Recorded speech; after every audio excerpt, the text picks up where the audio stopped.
The sound of gunfire echoed through the dusty streets of Castle Dome, Arizona Territory, 1876, but it wasn't the bullets that had broken Hannah Ellis. It was the fists of a man she'd once believed loved her. Blood trickled from her split lip as she crawled across the wooden floor of the saloon's back room, her body racked with pain from the beating that had left her barely conscious.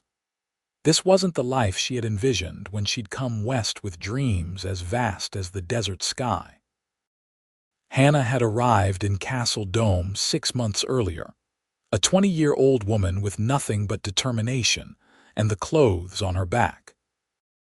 The mining town had been booming then, silver flowing from the mountains like water, bringing with it men eager to make their fortunes and women hoping to escape their pasts. Hannah had found work as a serving girl at the Silver Dollar Saloon, a job that paid enough to survive but little more. Then she'd met Randall Hicks, the saloon owner who'd promised her protection, stability, and eventually, his twisted version of love. "Thought you could steal from me." Randall's voice was eerily calm as he stood over her crumpled form. Nobody cheats Randall Hicks and walks away. "I didn't take anything," Hannah whispered, her voice barely audible. "I swear it." But her protests fell on deaf ears as they had for the past hour. The money missing from the safe, nearly $300, had nothing to do with her.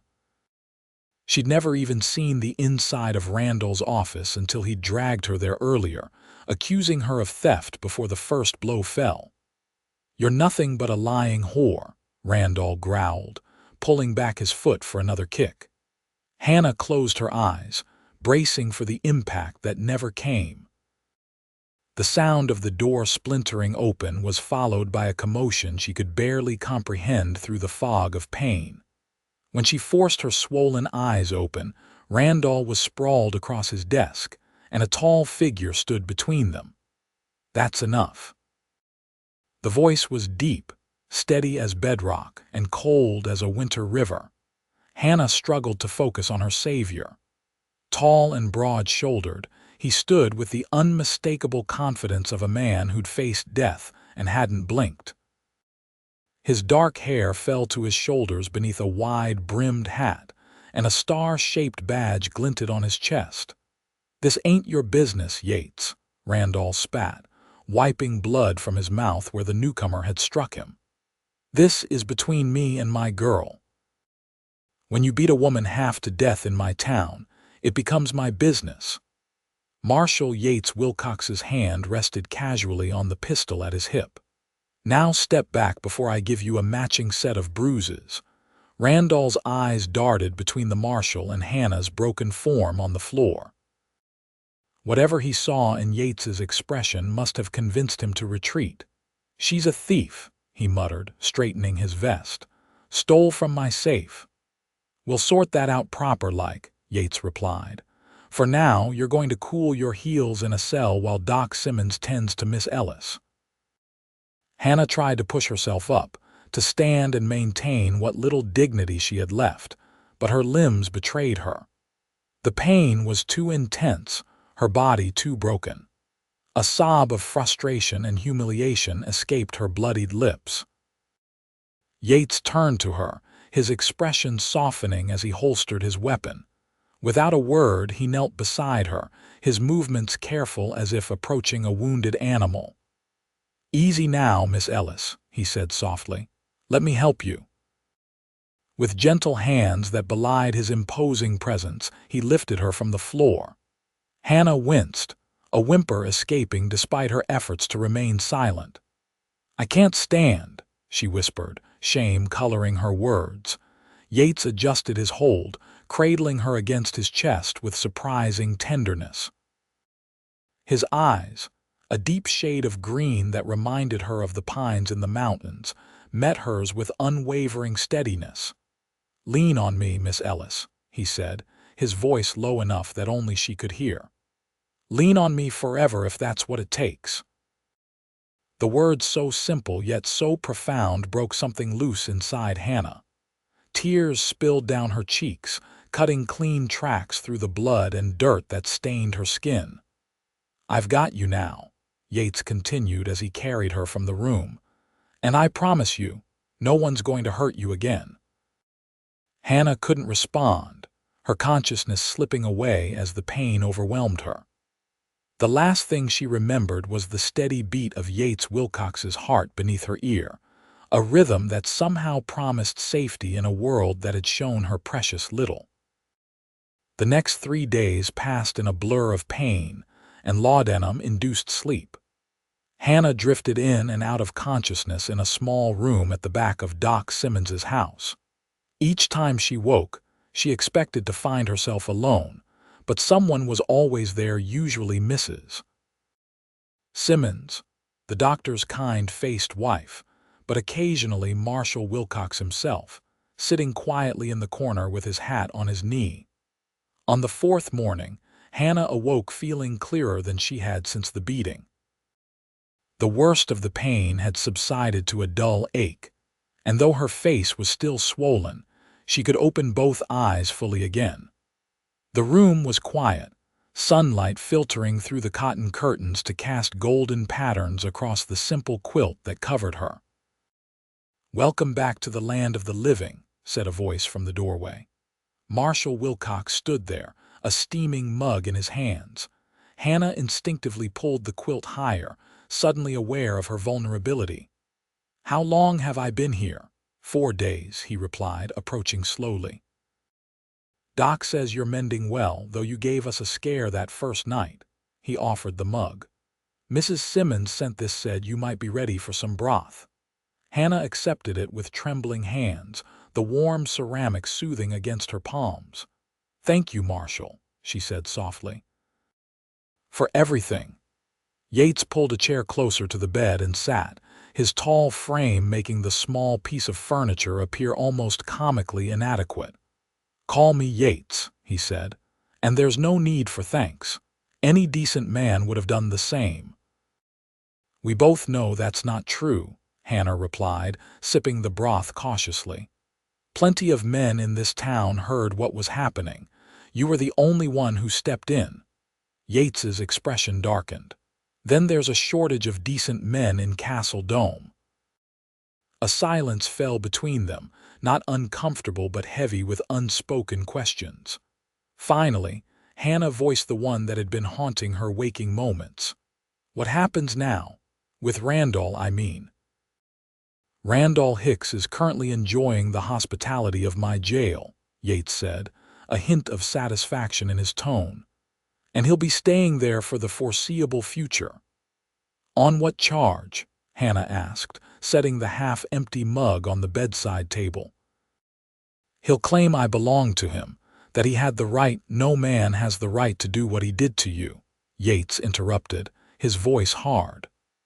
"As for charges, we found the missing money in his desk drawer, hidden in a false bottom. Seems he set you up to take the blame for his own theft, probably to cover gambling debts." Relief washed over Hannah, followed quickly by anger. "So he beat me for something he did himself?" "I'm afraid so," Yates confirmed. "But it gives us enough to hold him until the circuit judge arrives next month. With your testimony and the evidence we found, he's looking at a lengthy sentence." Hannah turned to look out the window, watching the dust motes dance in the sunbeam. "And what about me?" "I've lost my position, my room at the boarding house." "You've lost nothing that can't be replaced," Yates said firmly. "Mrs. Patterson at the general store is looking for help, respectable work for a respectable wage, and there's a room available above the milliner's shop. It's small, but it's clean and has its own entrance." Hannah turned back to him, surprise evident in her bruised features. "You've arranged all this? For me?" A faint color touched Yates's tanned cheeks. "I made some inquiries. The rest was the town's doing." "Not everyone in Castle Dome lacks decency, Miss Ellis." "Hannah," she corrected him with the ghost of a smile. "If I'm to call you Yates, then you must call me Hannah." Their eyes met, and something passed between them, a current of understanding, perhaps, or the first tentative spark of something deeper. The moment was broken by the arrival of Mrs. Simmons, who shooed the marshal away with firm instructions about allowing her patient to rest. As Yates left, he paused at the doorway. "I'll check on you tomorrow, Hannah," he said, her name sounding different important in his deep voice. True to his word, Yates returned the next day and the day after that. Their conversations grew longer and easier as Hannah's strength returned. She learned that he had come to Arizona 5 years earlier after serving as a cavalry officer during the latter years of the war between the states. He had been Castle Dome's marshal for 3 years, brought in by the mine owners to maintain order in the growing settlement. In turn, she told him of her journey west from Philadelphia after the death of her parents left her alone and penniless. She spoke of her hope for a fresh start, her dreams of eventually opening a small shop of her own, selling the handcrafted items she'd learned to make from her mother. A week after the beating, Doc Simmons declared Hannah well enough to leave his care. The bruises on her face had faded to yellowing shadows, and though her ribs still ached when she moved too quickly, she could walk unassisted. Yates arrived that afternoon to escort her to her new lodgings. "Are you certain you're ready for this?" he asked as he helped her into his wagon. Hannah nodded, tightening her grip on the small bundle of possessions that Mrs. Simmons had rescued from her former room. "I can't hide away forever," she said with more conviction than she felt. "Besides, Mrs. Patterson is expecting me tomorrow." The ride through town was an ordeal. Hannah felt the stares of the townspeople, heard the whispers that followed their progress. Some faces showed sympathy, others curiosity, and a few, mostly women, displayed open disapproval. In a town like Castle Dome, a woman who worked in a saloon was already viewed with suspicion. One who had been publicly beaten by her employer was the subject of even less charitable judgment. "Ignore them," Yates advised quietly, noticing her distress. "People will always talk. It's what they do when they've got nothing better to occupy their minds." Hannah managed a smile. "Is that wisdom from your lawman's handbook, Marshal Wilcox?" "No, madam," he replied with a slight grin. "That's wisdom from watching my 4 sisters navigate the treacherous waters of small-town gossip back in Texas." The mention of his family opened a new avenue of conversation, and by the time they reached the milliner's shop, Hannah had learned about Yates's childhood on a modest cattle ranch outside of Austin. His sisters, all married now with children of their own, and his parents, who still ran the family spread with the help of his younger brother. The room above the shop was indeed small, but as Yates had promised, it was clean and private.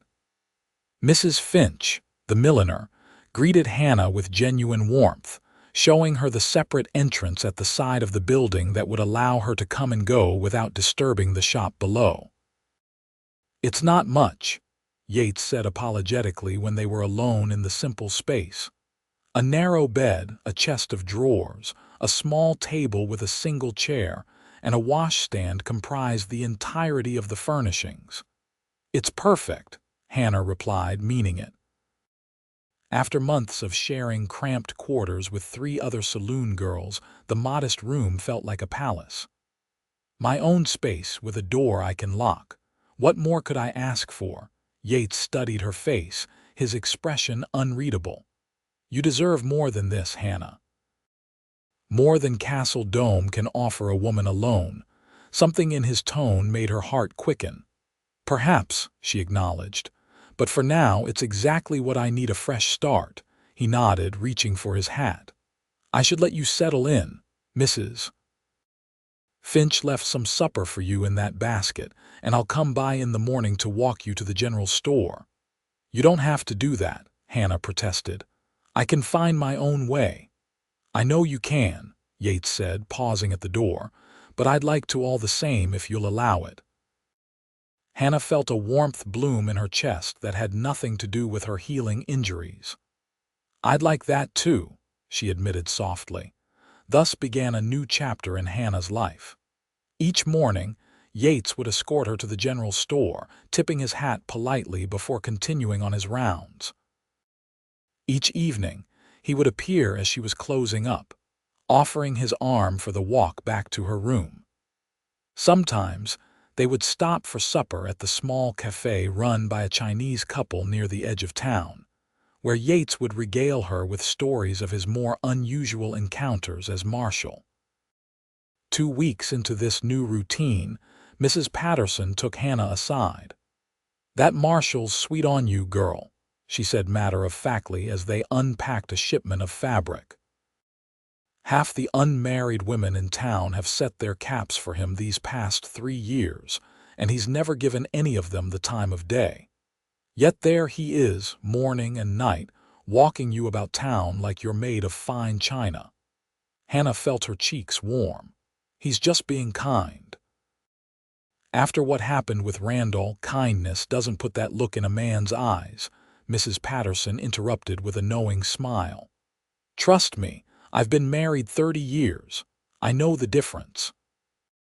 Hannah wanted to dismiss the older woman's words, but they stayed with her, coloring her perceptions of Yates's attentions.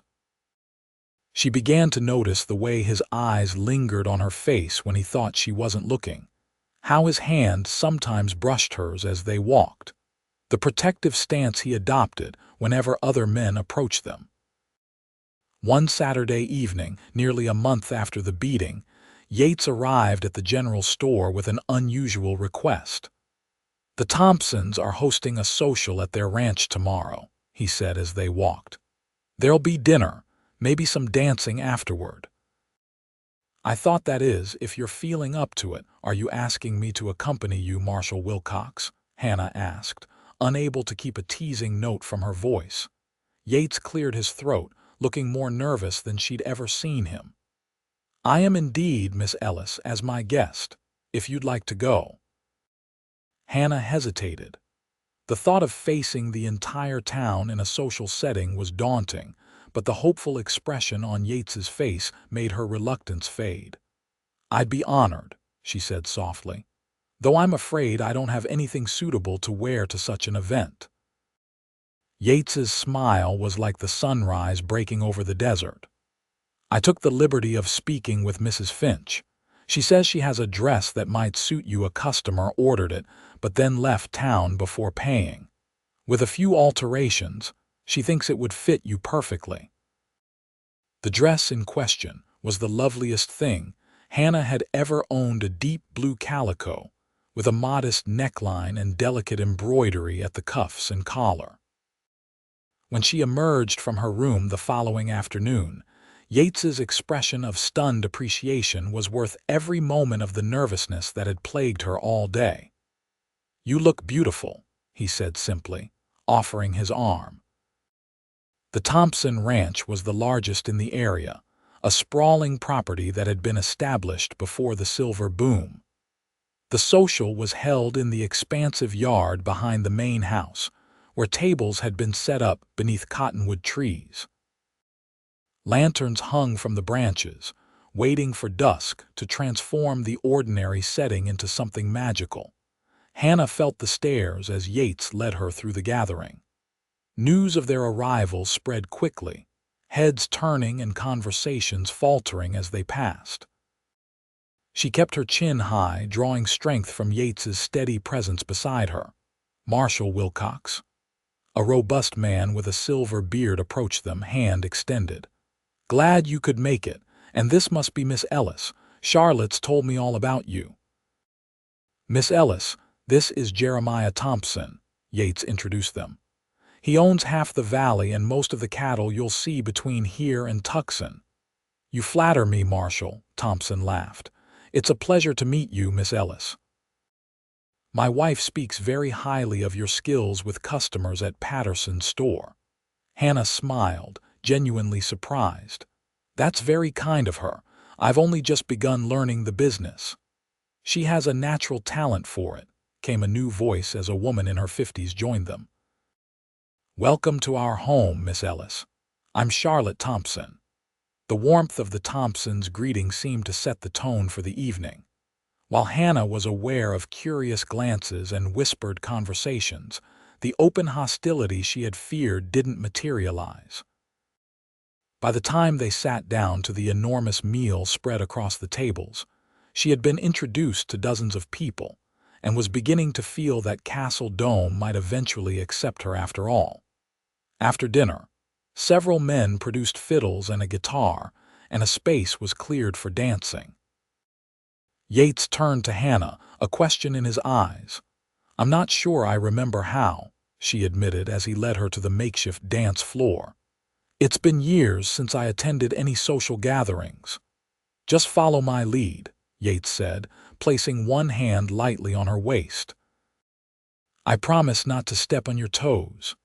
The music began, a lively reel that had couples spinning across the hard, packed earth.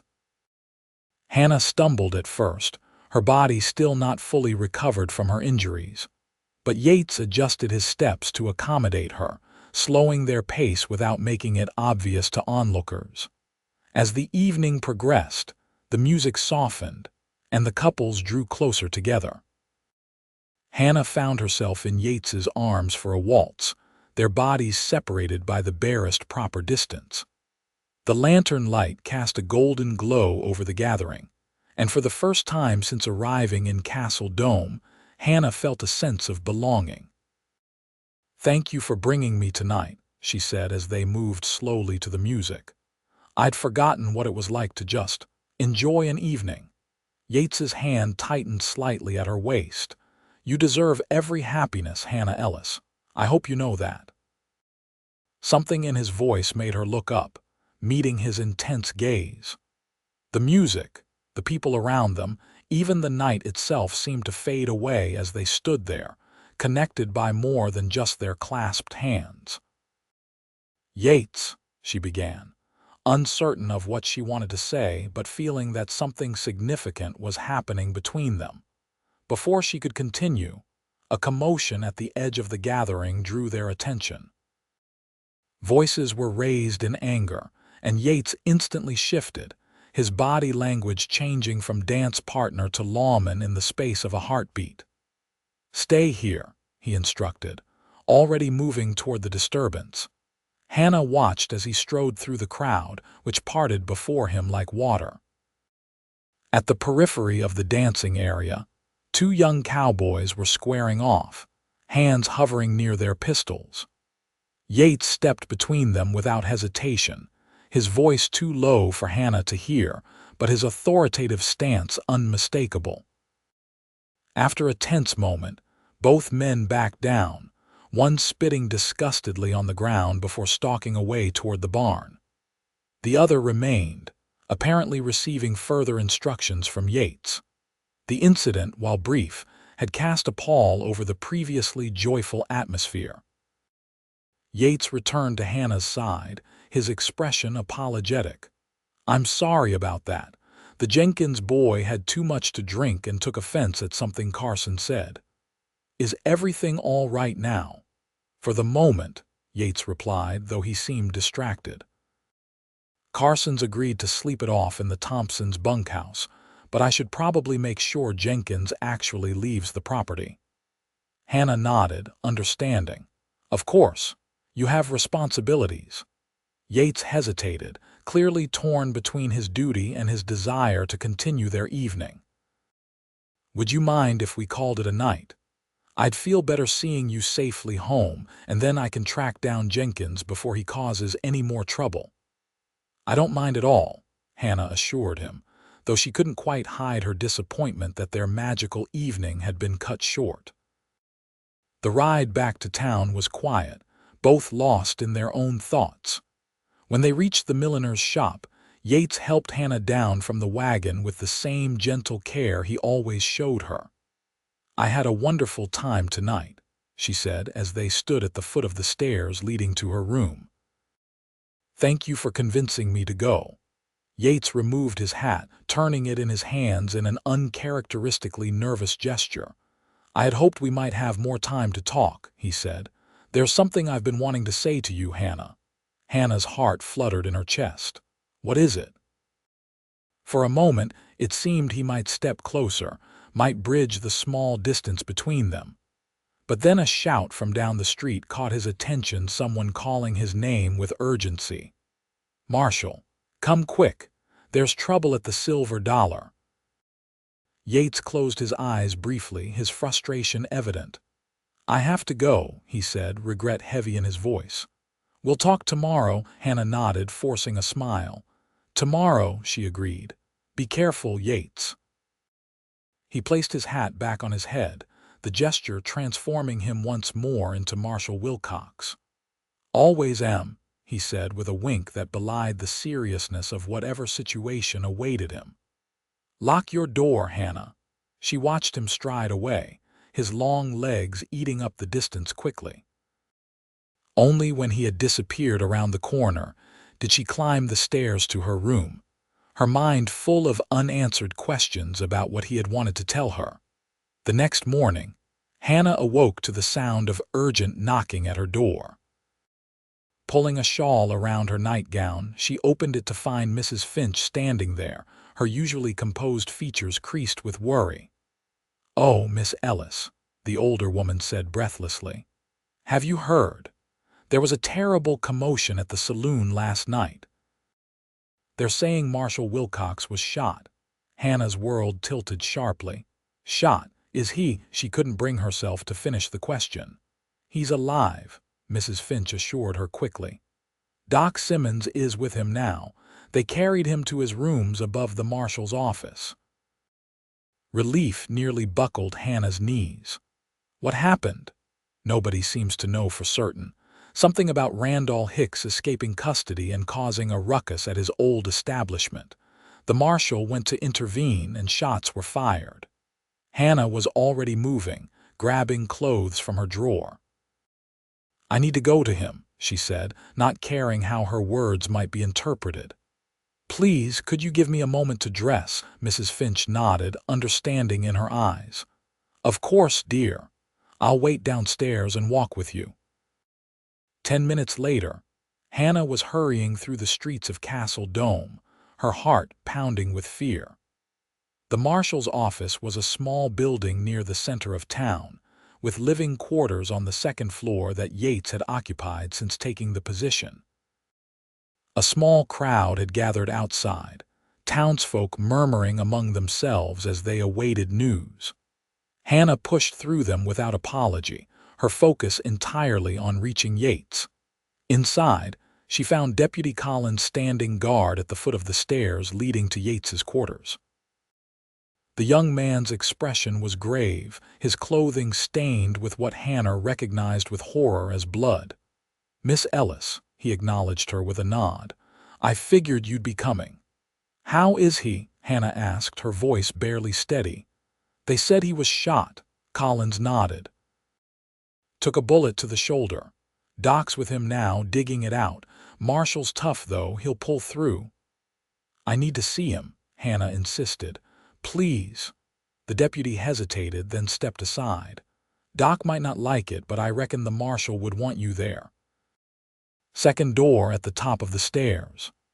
Hannah took the steps 2 at a time, her earlier injuries forgotten in her desperation to reach Yates. The door to his bedroom stood ajar, and she could hear low voices within Doc Simmons giving instructions to someone, and occasionally, a pained grunt that she knew belonged to Yates. She paused at the threshold, suddenly uncertain. What right did she have to be here? They had shared meals, conversations, one dance, but what were they to each other, really? Before she could retreat, Yates's voice called out weakly. "Who's there?" Hannah pushed the door open. The room was sparsely furnished, dominated by a large bed where Yates lay, his upper body bare except for the bandages Doc Simmons was currently wrapping around his left shoulder. His face was pale with pain and blood loss, but his eyes brightened when he saw her. "Hannah," he breathed, a smile breaking through his grimace of pain. "You came." "Of course I came," she replied, moving to the opposite side of the bed from where Doc worked, Without thinking, she took Yates's right hand in both of hers. "Mrs. Finch said you'd been shot." "It's nothing serious," Yates assured her, though the tightness around his eyes belied his casual tone. "Just a scratch." "A scratch that put a hole clean through your shoulder," Doc Simmons corrected dryly. "You're lucky it missed the bone, or you'd be looking at a much longer recovery." Hannah's eyes widened at this information. "What happened?" "Mrs. Finch said something about Randall." Yates nodded slightly, wincing as the movement jostled his injured shoulder. "He broke out of his cell while I was at the social." Deputy Collins was on duty, but Randall managed to overpower him and take his gun. By the time I got back to town, Randall had gone to the Silver Dollar, threatening to burn it down with everyone inside. "The fool was drunk and raving about revenge," Doc Simmons added as he finished securing the bandage, blaming everyone but himself for his troubles. "I tried to talk him down," Yates continued. "Almost had him convinced to surrender when one of the saloon girls screamed. Startled him and he fired. I returned fire." His voice trailed off. "And you both hit your marks," Doc finished for him. "Randall's over at the undertaker's. You're here with a hole in your shoulder that's going to keep you in bed for at least a week." Hannah felt sick at how close she had come to losing Yates before whatever was growing between them had a chance to fully bloom. "A week in bed?" she asked, forcing herself to focus on practical matters. "Who will look after you?" "I'll be fine," Yates insisted. "I've dealt with worse." Doc Simmons snorted as he packed his medical bag. "You'll need help, Marshal, whether you want to admit it or not. That shoulder needs to be kept still while it heals, which means no cooking, no cleaning, and definitely no chasing outlaws." "I'll take care of him," Hannah said decisively. Both men looked at her in surprise.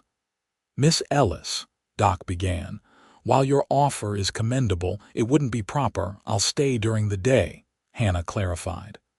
"Mrs. Patterson already said she could spare me for a few days after she heard what happened. And Deputy Collins or someone else can check in during the evenings." Yates squeezed her hand gently. "Hannah, you don't have to do this. I don't want to be a burden. You lifted me when I couldn't stand," she reminded him softly. "Now it's my turn to help you." Something passed between them then, a silent understanding that transcended the simple exchange of words. Doc Simmons watched them with knowing eyes before clearing his throat. "Well, that's settled then," he declared. "Miss Ellis will see to your needs during the day. I'll check your wound each morning and we'll arrange for someone to be here at night." He turned to Hannah. "He needs rest above all. The wound itself is clean, but the risk of fever is always present. If his skin turns hot or the wound starts to look angry, send for me immediately." Hannah nodded, accepting the responsibility willingly.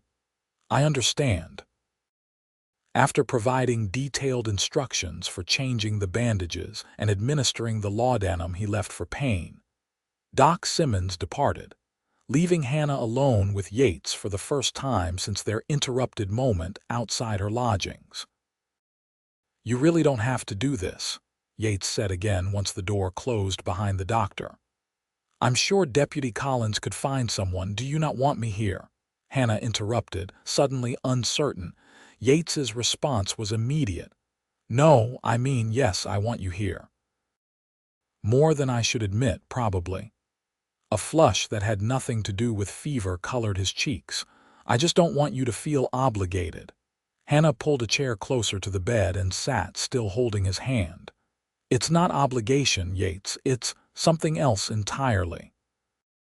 His eyes, though tired and pained, held hers with an intensity that made her breath catch. "Last night, before everything happened, I was going to tell you something." "I remember," Hannah said softly. Yates took a deep breath, wincing slightly at the movement of his shoulder. "I was going to tell you that these past weeks, walking with you, talking with you, getting to know the remarkable woman you are, it's been the happiest time of my life." His voice was rough with emotion. I was going to ask if you might consider allowing me to court you properly." Hannah felt tears prick at her eyes. After everything she'd endured, the loss of her family, the difficult journey west, the brutality of Randall's abuse, to hear such words from a man like Yates seemed almost too much good fortune to believe. "I would have said yes," she whispered. "I would still say yes." The smile that transformed Yates's tired features was worth every moment of uncertainty she had experienced. "Even now," he asked, "knowing that this job puts me in danger, that something like this could happen again." "Even now," Hannah confirmed. "Perhaps especially now, when I've been reminded how precious time is, and how quickly it can be taken away." Yates lifted their joined hands to his lips, pressing a gentle kiss to her knuckles. "Then, I am the luckiest man in the Arizona Territory, bullet wound notwithstanding." Hannah laughed softly, brushing away a tear that had escaped despite her best efforts. "Rest now," she instructed. "Doctor's orders. We have all the time in the world for talking later." True to her word, Hannah cared for Yates during his convalescence. Each morning, she would arrive at the marshal's office after breakfast, bringing fresh bread from the bakery or stew from the cafe. She would change his bandages, help him wash, read to him from the dog-eared novels he kept beside his bed, and generally ensure that he followed Doc Simmons's orders to rest. In the evenings, Deputy Collins or one of the other men from town would take over, allowing Hannah to return to her own lodgings for the night. The arrangement raised some eyebrows. Initially, a single woman spending her days alone with an unmarried man, even if he was the town marshal, but the circumstances and Yates's respected position in the community soon quieted most of the gossip. As the days passed and Yates grew stronger, their conversations deepened. He told her about his time in the cavalry, about the nightmares that sometimes still plagued him from the battles he'd fought. She shared memories of her parents, of the life she'd had in Philadelphia before illness had claimed them both within months of each other. They spoke of dreams, of hopes for the future. Yates confessed that, while he had once imagined returning to Texas to raise cattle like his father, he had come to see Castle Dome as home. Hannah admitted her longing for stability, for a place and people to call her own after years of rootless wandering. By the end of the week, Yates was able to move around his rooms with minimal assistance. Doc Simmons pronounced the wound healing nicely, with no sign of infection. "You've been an excellent nurse, Miss Ellis," the doctor commented as he examined Yates's shoulder. "I'd say our patient owes his swift recovery in large part to your dedicated care." Hannah blushed at the praise. "He's been a model patient," she replied, exchanging a smile with Yates. They both knew this wasn't entirely true. He had chafed against the restrictions, particularly as he began to feel better, and she had been forced to be firm with him more than once. "Model or not, I'm clearing you for light duty starting tomorrow," Doc announced. "Desk work only for another week. No riding, no lifting, and absolutely no confrontations with armed criminals, if you please." "Yes, sir," Yates agreed, relief evident in his voice. A week confined to his rooms had tested his patience sorely. After Doc Simmons left, Hannah began gathering her things. With Yates on the mend and returning to work, her role as nurse was coming to an end. "You don't have to go yet," Yates said, watching her from where he sat in the chair by the window. "Unless you have to get back to the store." Hannah shook her head. "Mrs. Patterson gave me the whole day. I just thought, now that you're better." "I'm better because of you," Yates said earnestly, "and I'd still like your company if you're willing to stay." Hannah settled back into her chair, a sense of contentment washing over her. "I'd like that." They spent the afternoon talking, as had become their custom. But there was a new undercurrent to their conversation, a sense of something building between them, of decisions approaching that would shape both their futures. As the sun began to set, painting the room in warm, golden light, Yates suddenly stood and crossed to a small chest of drawers. He rummaged in the top drawer for a moment before returning to Hannah with something clutched in his hand. "I've been thinking about this ever since I woke up with a bullet in my shoulder," he began, his voice uncharacteristically nervous. "Facing death has a way of clarifying what's truly important." Hannah felt her heart begin to race. "And what's important to you, Yates?" He knelt before her chair, wincing slightly at the pull on his injured shoulder but determined in his purpose. Opening his hand, he revealed a simple gold ring with a small pearl set in its center. "This was my mother's," he explained. "She gave it to me before I left Texas, said I should keep it until I found a woman worthy of wearing it." His green eyes met hers with unwavering certainty. "I've found her, Hannah." Hannah's breath caught in her throat. "Yates, I know it's fast," he continued quickly. "We've known each other barely 2 months. But when I look at you, I see my future stretching out before me, brighter and more beautiful than I ever imagined it could be." Tears blurred Hannah's vision as Yates took her hand in his. "Hannah Ellis, would you do me the extraordinary honor of becoming my wife? I promise to cherish you, protect you, and love you every day for the rest of our lives." The answer rose to Hannah's lips without hesitation or doubt. "Yes," she whispered, then louder. "Yes, Yates. Yes, I'll marry you." Joy transformed his features as he slipped the ring onto her finger. It fit almost perfectly, as if it had been made for her. Yates rose from his knees, pulling Hannah to her feet with him. Slowly, giving her every chance to pull away if she wished, he lowered his head until their lips met in a kiss that sealed their promise to each other. When they parted, both breathless, Yates rested his forehead against hers. "I love you, Hannah," he murmured. "I think I've loved you since the moment I carried you from that saloon." Hannah's heart soared at the words she had longed to hear. "And I love you, Yates Wilcox.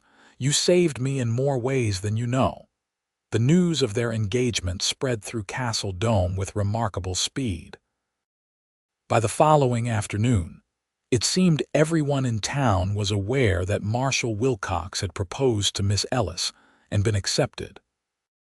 The reactions were mixed. Some offered sincere congratulations, while others expressed surprise or disapproval at the match between the respected lawman and the former saloon girl. Neither Hannah nor Yates paid much attention to the gossip. They were too absorbed in their newfound happiness and the plans for their future together.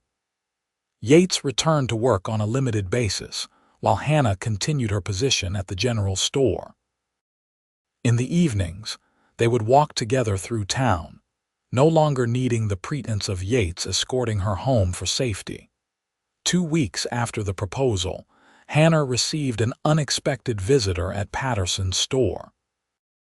Charlotte Thompson, wife of the wealthy rancher, entered the shop with purposeful steps, heading directly to where Hannah was arranging a display of fabric. "Miss Ellis," she greeted warmly. "Or should I begin practicing Mrs. Wilcox?" Hannah smiled, still not entirely accustomed to hearing herself referred to by her future title. "Hannah is fine, Mrs. Thompson.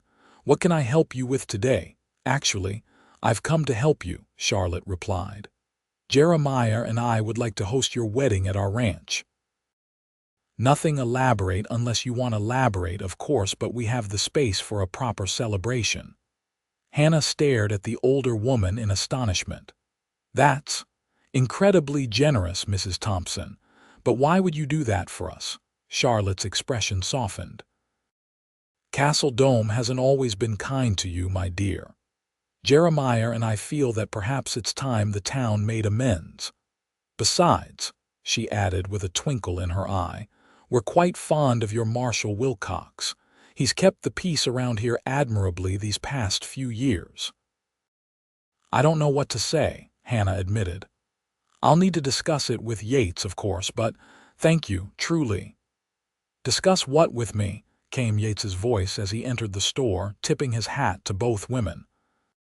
Hannah explained Charlotte's offer, watching Yates's expression shift from surprise to gratitude.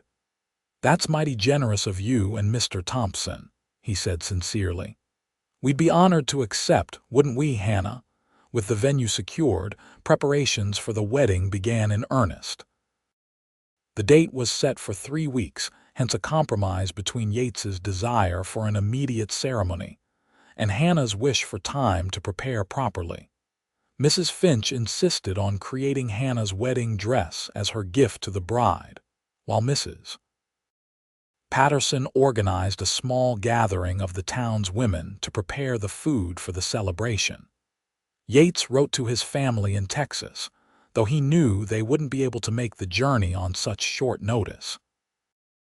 The day before the wedding, Yates received a telegram that left him grinning from ear to ear. "My brother's coming," he told Hannah as they sat on the bench outside the marshal's office, enjoying the cooler air of evening. "William caught the train as soon as he got my letter.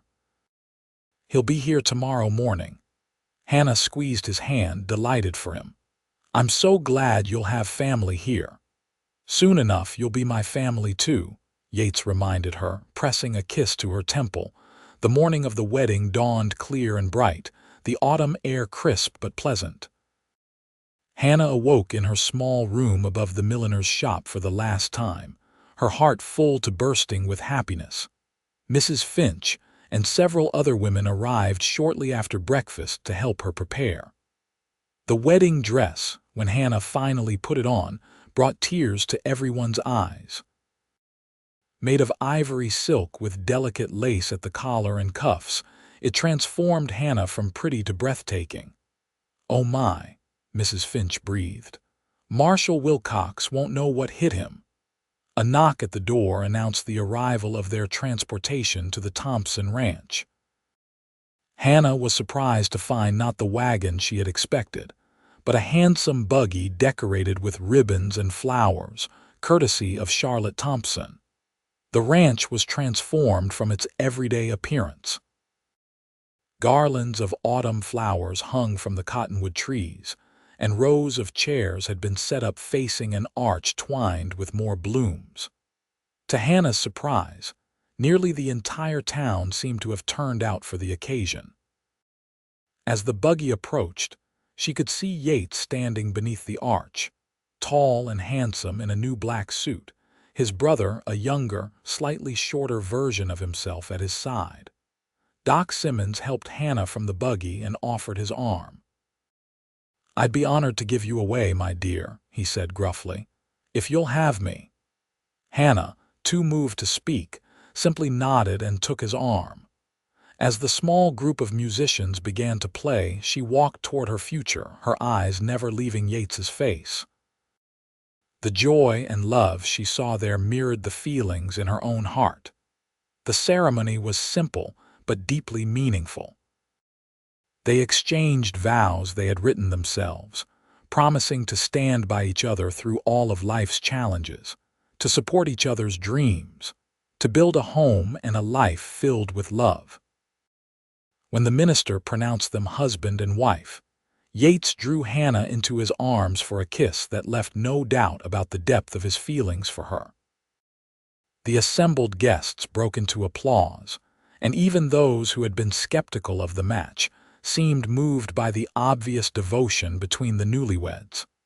The celebration that followed was more joyous than Hannah could have imagined. There was food and drink in abundance, music and dancing under the open sky. Yates rarely left her side, his hand seeking hers as if he couldn't bear to be separated from her even by a few inches. As the sun began to set, casting long shadows across the ranch yard, Yates's brother William approached them with a grin. "Time I gave you my wedding gift," he announced, handing Yates an envelope. "It's from all of us back home. Mother insisted." Yates opened it curiously, his eyes widening as he read the contents. "William, this is too much," he protested. "What is it?" Hannah asked. Yates handed her the letter. "My family has purchased a house for us, here in Castle Dome, the old Spencer place at the edge of town." Hannah gasped.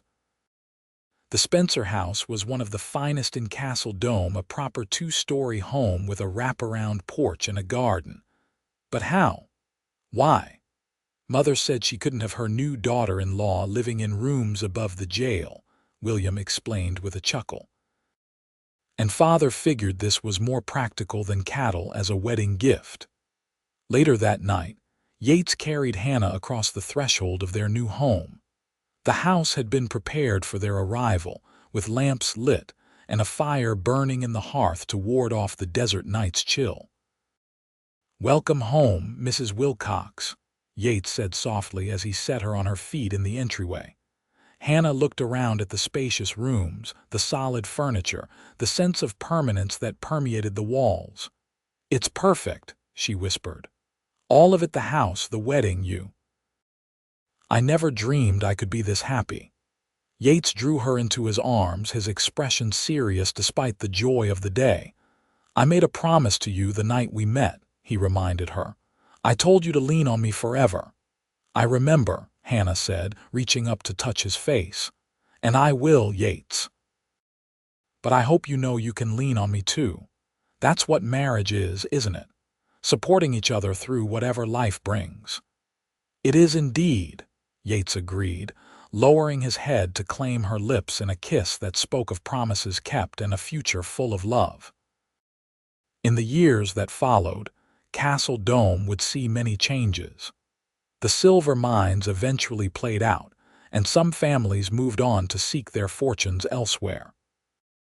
But Marshal Yates Wilcox and his wife Hannah remained, becoming pillars of the community that had witnessed both their worst moments and their greatest joy. 2 years after their wedding, Hannah gave birth to their first child, a son they named James, after her father. A daughter, Elizabeth, followed 18 months later, and another son, Thomas, 2 years after that. The Wilcox home, once so empty, filled with laughter and life. Hannah never did open the shop she had once dreamed of, but she found other ways to pursue her creative talents. She taught sewing and crafting to the town's girls and young women, and her handmade items became sought-after gifts for special occasions. Yates continued as marshal until Castle Dome's population declined to the point where the position was no longer necessary. By then, he had established a small but successful cattle operation on land adjacent to the Thompson Ranch, fulfilling his long-held dream of following in his father's footsteps. Sometimes, on quiet evenings when the children were asleep, and they sat together on their porch watching the sunset paint the desert in shades of gold and crimson, Hannah would think back to that terrible night in Randall Hicks's back room. The pain and fear had faded from her memory, but the moment when Yates had lifted her from the floor remained crystal clear. "Lean on me forever," he had said, and she had. And he had leaned on her too, through the hard times and the joyful ones, creating a partnership that grew stronger with each passing year. They had built something precious together, a love that had begun in darkness but flourished in the light. A family bound by more than blood, a life rich with purpose and meaning. In the end, that was the true legacy of Castle Dome for Hannah and Yates Wilcox, not silver from the mountains or cattle on the range, but the enduring strength of two hearts that had found each other against all odds and refused to let go.